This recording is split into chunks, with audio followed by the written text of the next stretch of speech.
سيف ابنك إن زمجر فسيخطب في العسكر والطف له منبر.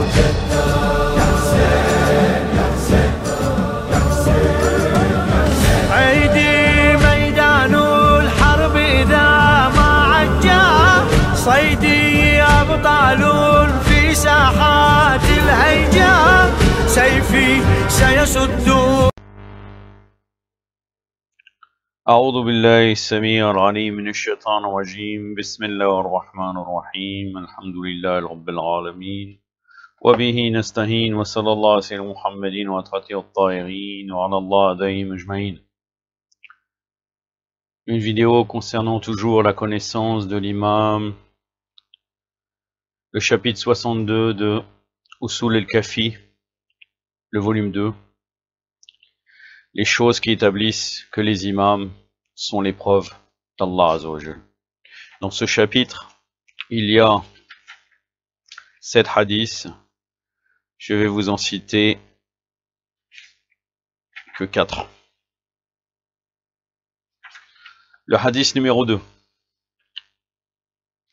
Mohammed ibn Yahya a rapporté cet hadith de Mohammed ibn al-Hussein et lui de Yazid Shahar, et lui de Haroun ibn Hamza et lui d'Abdel Hala, qui avait dit en occasion: je déclarais à Abu Abdallah, c'est-à-dire l'imam Sadiq alayhi salam, quelle est la preuve pour réfuter la prise de possession oppressive et injuste de celui qui prétend à ce titre, c'est-à-dire celui qui a usurpé le pouvoir des imams, la fonction donc de l'imam infaillible. Quelle est la preuve pour le réfuter? Donc l'imam Sadiq alayhi salam répond. Il répondit: il faudrait qu'on lui demande au sujet de tout ce qui est licite et de tout ce qui est illicite. Et s'il n'est pas le vrai imam, il sera déshonoré. L'imam se tourna alors vers moi et dit: il y a 3 preuves qui ne peuvent se rassembler dans une seule personne, à moins qu'il ne soit le juste possesseur de ce titre. Il doit être la plus proche en rang de celui qui était imam avant lui. Autrement dit, son fils. L'arme doit être avec lui. Donc les armes secrètes que les imams se remettent entre eux. Il doit être le juste possesseur de succession manifeste et évidente, de sorte que si vous entrez dans la ville et demandez au commun des gens et aux enfants qui un tel nomme-t-il comme son successeur, ils doivent tous répondre un tel, le fils d'un tel, c'est-à-dire que tellement il est le successeur légitime, tout le monde le reconnaît au fond d'eux. Le hadith numéro 3. Ali ibn Ibrahim a rapporté cet hadith de son père, et lui d'Ibn Abi Omer, et lui de Hisham ibn Salem, et lui de Hafs ibn Bartari, qui avait dit: quelqu'un demandait à Abu Abdallah, c'est-à-dire l'imam Sadiq alayhi salam, par quel signe pourrait-on reconnaître l'imam? Il répondit: par la succession évidente et manifeste, et par sa supériorité, de sorte que personne ne puisse trouver de faute avec lui, ni dans sa bouche, ni dans son estomac ou ses parties privées, pour pouvoir dire c'est un menteur, ou bien il s'approprie les biens des gens, quelque chose de semblable. Donc, il doit être infaillible et pur de tout manque, péché, oubli, et toutes les choses donc négatives qui appartiennent aux êtres humains normaux. Le hadith numéro 4. Mohammed ibn Yahya a rapporté cet hadith de Mohammed ibn Ismaël, et lui d'Ali ibn al-Hakam, et lui de Muawiyah ibn Wahb. Pardon. Alhamdulillah, Allahumma salli ala Muhammad wa ali Muhammad. Je recommence donc le hadith numéro 4. Mohammed ibn Yahya a rapporté cet hadith de Mohammed ibn Ismaël, et lui d'Ali ibn al-Hakam, et lui de Muawiyah ibn Wahab, qui avait dit: je déclarais à Abu Ja'far, c'est-à-dire l'imam Baqir alayhi salam, quel est le signe de l'imam qui viendra tout de suite après le précédent imam? L'imam répondit: une naissance pure et noble, une bonne éducation, et qui ne fasse rien sans but ni raison ou pour son seul plaisir. C'est-à-dire que chaque chose, il le fait lié à Allah Azza wa Jal. Ça fait penser à certains récits qui viennent des soufis, où vous voyez des choses des fois qu'ils font totalement gratuitement sans aucune cause. Par exemple, dans les soufis de l'Europe de l'Est, Bektashi, Mola Bektash, il l'appelle comme ça. trouvez dans ces récits qu'il volait, c'est-à-dire vous le voyez passer, vraiment c'est comme quoi il parle, vous le voyez voler, c'est-à-dire parce que tu lui dis salam alaikum, mais lui qu'il entend voler dans les nuages. Ça c'est totalement n'importe quoi, et d'ailleurs l'imam quand il utilise ce type de pouvoir, et on le voit pas forcément, quand il utilise ce type de pouvoir, c'est par rapport à une cause bien précise. C'est pas du tout par amusement, comme il est dit, qu'il ne fasse rien sans but ni raison pour son seul plaisir.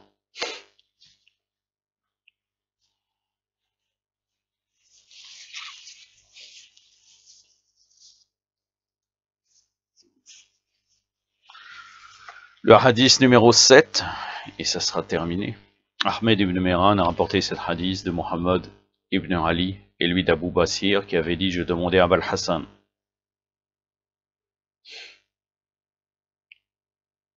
Donc l'imam al-Qadem, que je donne ma vie pour vous, par quel signe pourrait-on reconnaître un imam? L'imam répondit: par certaines caractéristiques ou particularités. Tout d'abord, qu'une chose qui vient de son père en premier lieu l'indique lui particulièrement, c'est-à-dire qu'il est nommé par texte, c'est-à-dire par hadith. Il a dit soit un groupe de chiites ou bien une personne en particulier maintenant, dorénavant, quand je rejoindrai Allah Azzawajal, suivez cette personne. C'est pour cela que dans le Kafi, à chaque fois, entre autres dans le tome 2, mais je ne vais pas parler de ça dans les prochaines vidéos, à chaque fois, il y a le signe, par exemple, de l'imam Ali. Le signe Nas, c'est-à-dire là, c'est le signe ou l'aya, c'est-à-dire la preuve, comme quoi ils sont nommés. Donc à chaque fois, c'est des récits qui disent que l'imam a dit maintenant, ou bien le prophète pour l'imam Ali alayhi salam, maintenant, vous devez suivre l'imam Ali, ou après l'imam Ali, le Hassan, etc. Donc à chaque fois, c'est quelques hadiths qui prouvent cela. Donc ça rejoint la première chose, la caractéristique que l'imam al-Qadem a dit en premier lieu, qu'une chose qui vient de son père en premier lieu lui indique, lui particulièrement, de sorte que cela devient une preuve pour les gens. Deuxièmement, si on lui demande des questions, qu'il puisse répondre justement, et si on ne demande pas de questions, qu'il commence à parler lui-même pour offrir des explications aux gens. C'est déjà arrivé, quand des fois on écrivait à l'imam répondait la réponse, donnait à la personne qui a transmis le message, ou bien à la personne qui posait, la réponse écrite, quand il ne pouvait pas avoir accès à lui pour des raisons soit par le pouvoir ou bien il n'était pas disponible, c'est quelquefois il avait une oppression vis-à-vis du pouvoir injuste, l'imam, donc il ne pouvait pas contacter cette personne, donc quand la personne venait, un serviteur fournissait la réponse avant même qu'il a posé la question, c'est-à-dire ça permettait de gagner du temps, donc l'imam répondait avant même qu'on lui pose la question.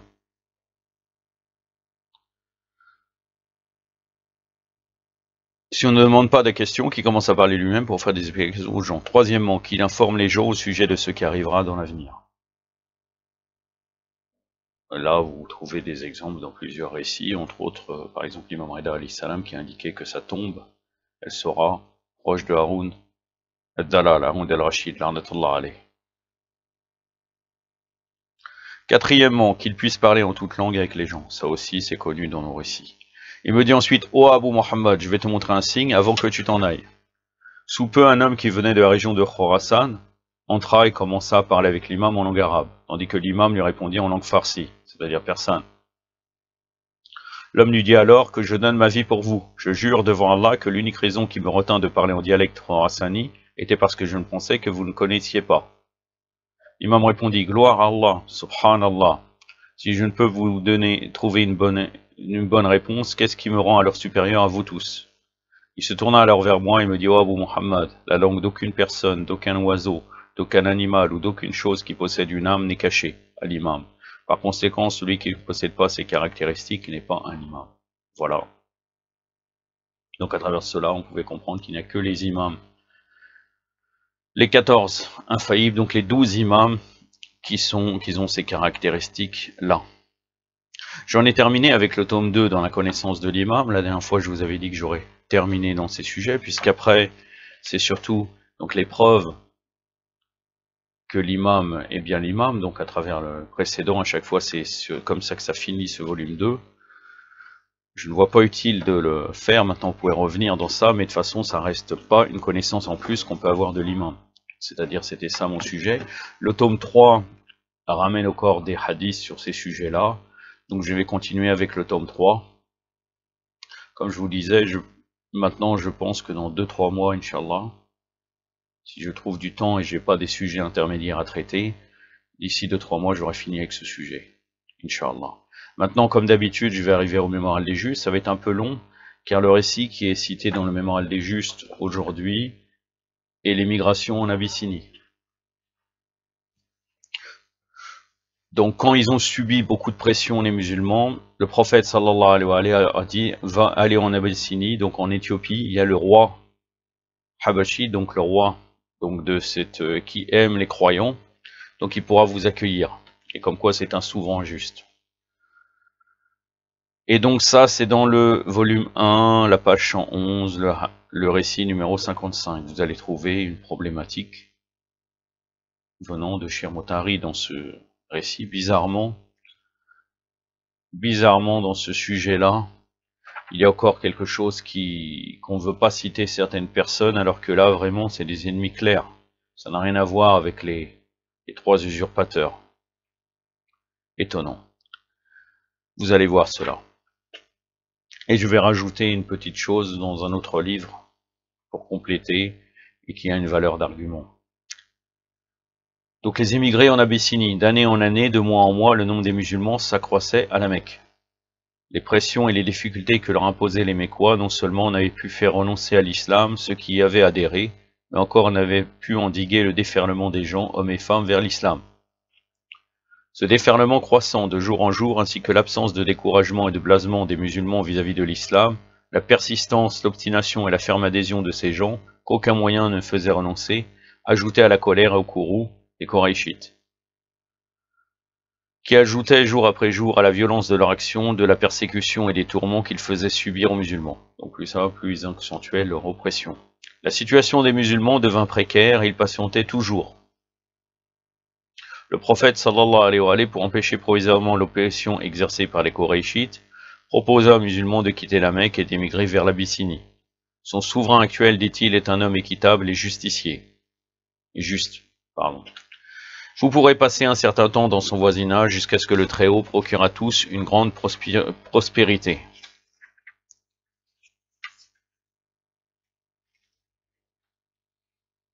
Un grand nombre de musulmans émigrèrent en Abyssinie, ils y vécurent à l'aise et dans la quiétude, y accomplissant librement leurs pratiques religieuses, ce qu'ils n'avaient en aucune façon la liberté de faire à la Mecque.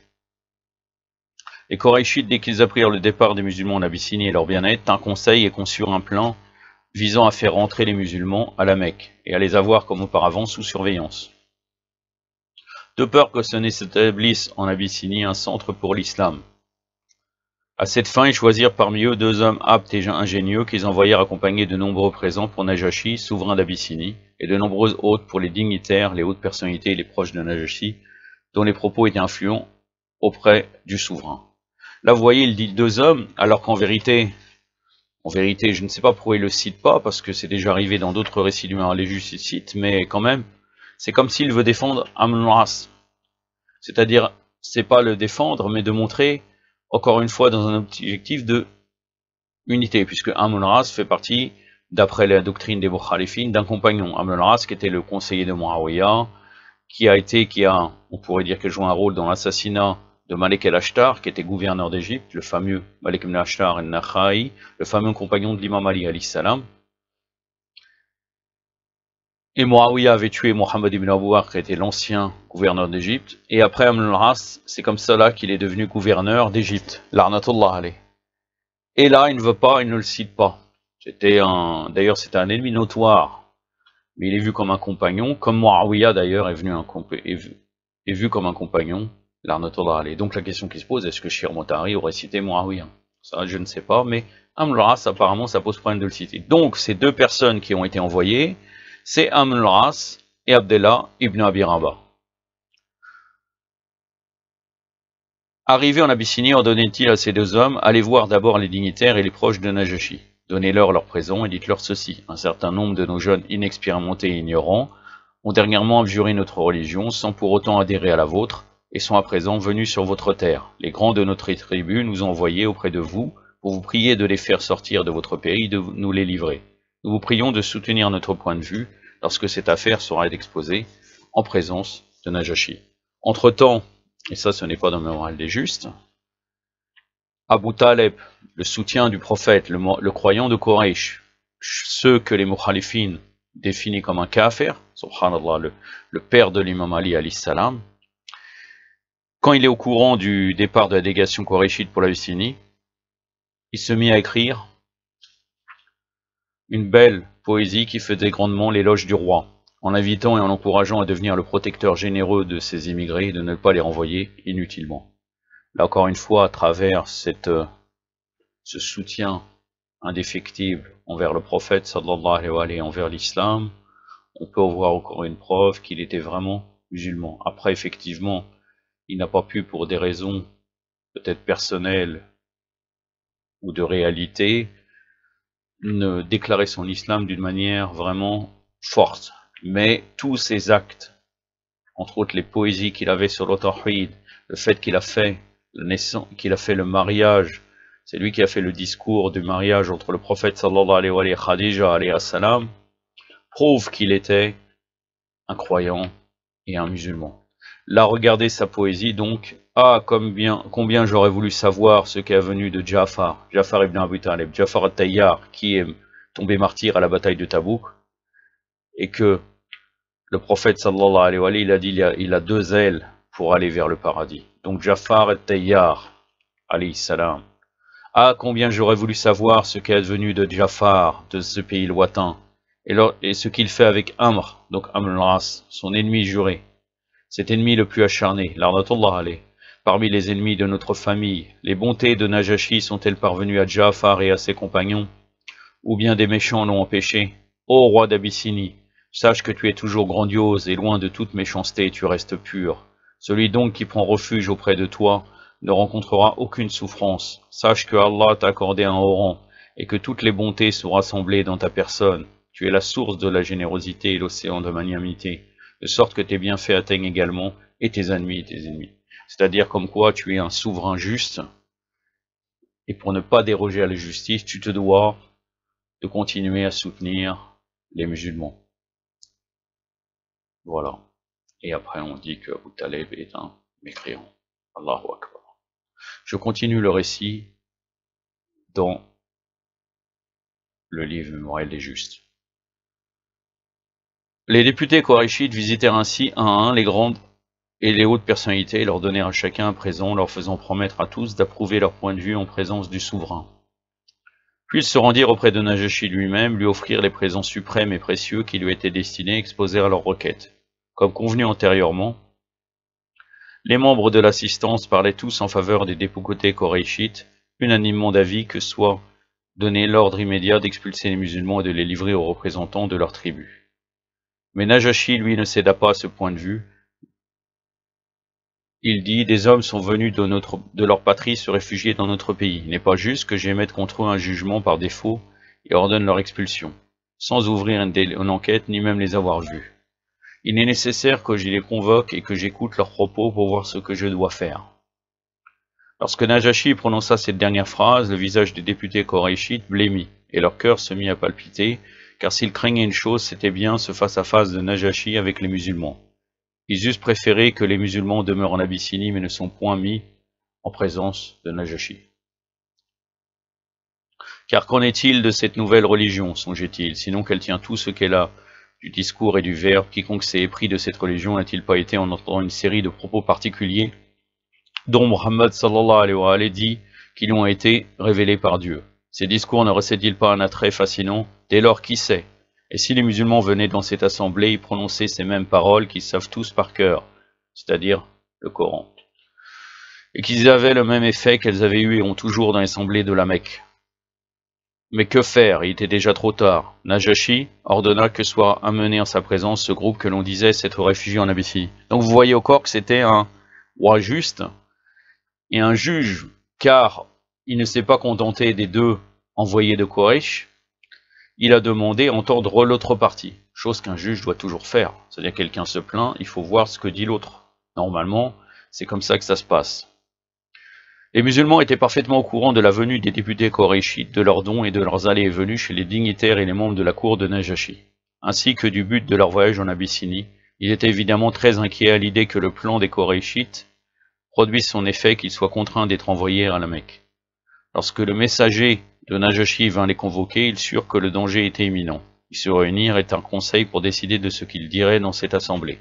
Tous étaient unanimement d'avis de ne dire que la vérité, c'est-à-dire de raconter leur situation dans la Jahiliya, puis de décrire le vrai visage de l'islam, ses commandements et l'esprit de l'appel islamique, de ne rien dissimuler et de ne pas dire un mot contraire à la réalité.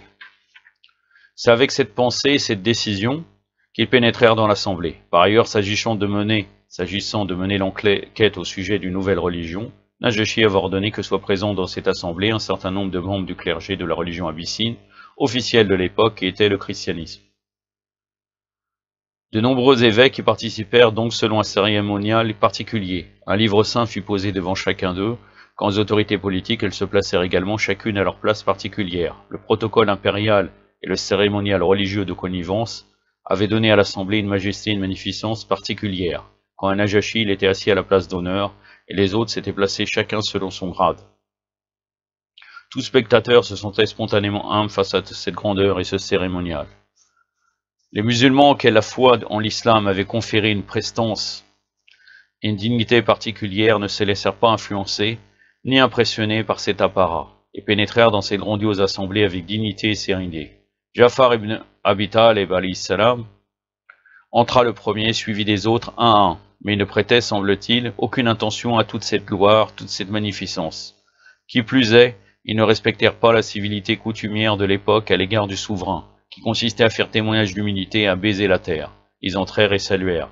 Cette attitude ressentie comme un outrage souleva des protestations auxquelles ils répondirent immédiatement. Notre religion, à cause de laquelle nous nous sommes réfugiés ici, ne nous autorise pas à témoigner d'humilité à l'égard d'autres que Allah l'unique. De voir ce comportement, d'entendre ces propos en justification sema de la crainte dans les cœurs et conféra aux musulmans une prestance, une grandeur et une personnalité surprenantes, qui éclipsèrent les autres grandeurs et magnificences de l'assemblée. Najashi se chargea personnellement de leur interrogatoire. Cette nouvelle religion, vôtre, demanda-t-il, quelle religion est-elle pour être distincte à la fois de votre ancienne religion et de la nôtre? Donc là, Najashi pose une question pour voir ce que vont dire les musulmans. La direction et le patronage des musulmans en Abyssinie étaient à la charge de Ja'far ibn Abi Talib, frère aîné de l'imam Ali alayhi salam, et il avait convenu qu'il se charge de donner les explications et de répondre aux questions. Nous étions des hommes, dit-il, qui vivions dans l'ignorance, adorions des idéoles, mangions du cadavre, pratiquions la prostitution, la rupture des relations familiales, le mauvais voisinage. Les forts parmi nous opprimaient les faibles. Nous vivions dans de telles conditions lorsqu'Allah députa vers nous un prophète, sallallahu alayhi wa sallam, dont nous connaissons parfaitement la lignée et la probité, car il fait partie d'une meilleure tribu, la meilleure tribu arabe, dont nous connaissons parfaitement la lignée et la probité. Celui-ci nous invita au monothéisme et au culte d'Allah l'unique, et nous empêcha d'adorer les idoles de pierre et de bois. Il nous donna le commandement d'être véridique en parole, de restituer les dépôts confiés, d'entretenir les relations familiales, de vivre en beau voisinage et de respecter autrui. Il nous interdit de pratiquer la prostitution, de tenir des propos vains, d'usurper le bien de l'orphelin, de calomnier les femmes vertueuses. Il nous ordonna de ne rien associer au culte d'Allah, de nous acquitter de la prière, de la zakat et du jeûne. Quant à nous, nous avons cru en lui et l'avons confirmé et nous nous sommes conformés aux commandements que j'ai énumérés. Or, notre tribu nous importuna et s'évertua à nous contraindre de renoncer à ces commandements et de réintégrer notre condition antérieure, de retourner à l'idolâtrie et à ces bassesses qui étaient notre sort. Et comme nous refusâmes, elle nous tourmenta et nous soumit à la torture.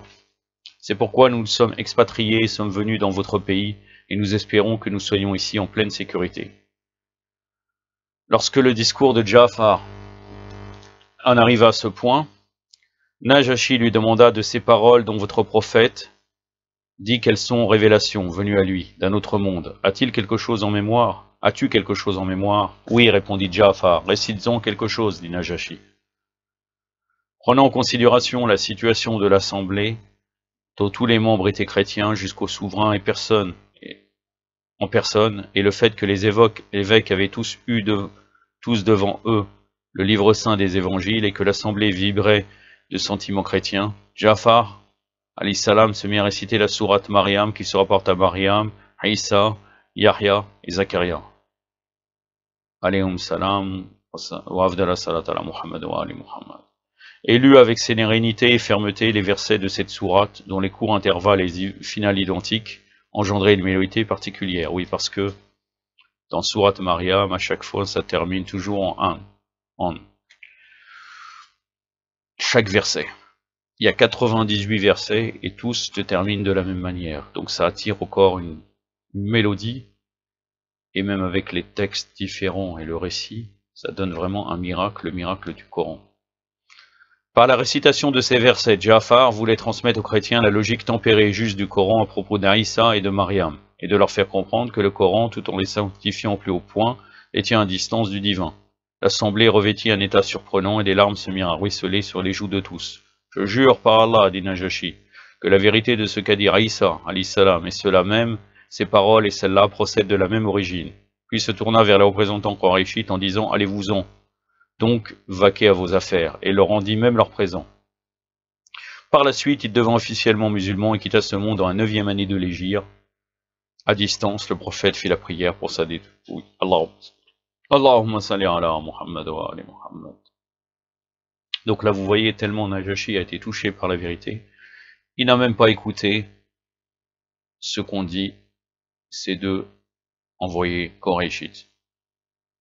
J'en ai terminé avec cela. Inch'Allah, la prochaine vidéo sera sur une controverse qui a eu lieu sur le mortel Abu Mirnaf sur le sujet de la traduction française. Ce n'est pas mortel Abu Mirnaf en arabe. Inch'Allah, j'expliquerai cela. Yaktafi ba'd al-qadr wa sallallahu alayhi wa sallam Muhammadin wa atrati at-tahirin wa assalamu alaykum wa rahmatullah.